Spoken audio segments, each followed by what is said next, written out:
থাকে তুমি ধর্ম করবে কি করে, তুমি বৈষ্ণব হবে কি করে? বলো না গো রাধে রাধে। বৈষ্ণব তো অনেক উচ্চ জায়গা, উচ্চ স্থান, বৈষ্ণব তো অনেক বড় জায়গা। হ্যাঁ, বৈষ্ণবের স্থান অনেক উঁচুতে। আগে আগে তো মানুষ হও, তোমার মধ্যে মানুষের গুণ নাই, আর তুমি দেবতার চাইতে বড় হতে চাও। বৈষ্ণব তো দেবতার বড়। আজকে বলছিলাম যে বৈষ্ণব দেবতার বড়। বৈষ্ণব সাধারণ কেউ না, সব দেবতাগণ বৈষ্ণবের চরণে লুটিয়ে পড়ে, প্রণাম করে, স্তব স্তুতি করে, চারিদিকে পরিক্রমা করে, বৈষ্ণবকে দর্শন করে। বৈষ্ণব কে জানো? দেবতার বড়, সর্বদেবময়ী গুরু।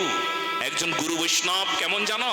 সকল দেবতা ওই গুরুতে অবস্থান করে। সেই জন্য যদি কখনো গুরুর চরণে প্রণত হও, আরে গুরুদেবের চারিদিকে প্রদক্ষিণ করো, 4 বার পরিক্রমা করো, কি হবে জানো?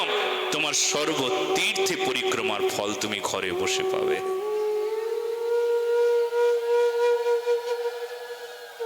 বৈষ্ণব কিন্তু চিনতে তো পারি না, বুঝতে তো পারি না। এই জন্য সবাই না একটু মানুষ হতে হবে আগে।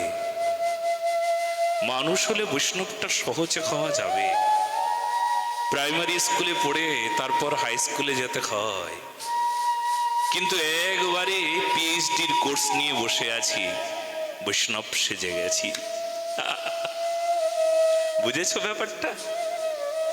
একবারে পিএইচডির কোর্স, অ আ ক খ পড়ি নাই, তারপর হায়ার সেকেন্ডারি পড়িনি, বিএ এমএ কিছু করিনি, একবারে পিএইচডির কোর্স। বৈষ্ণব মানুষ। বুকে হাত দিয়ে প্রতিদিন বলো,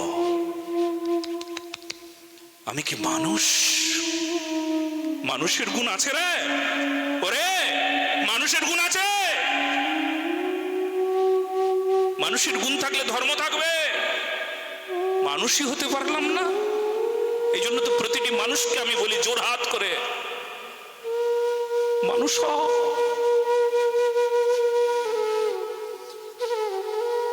বৈষ্ণব অনেক পড়ে।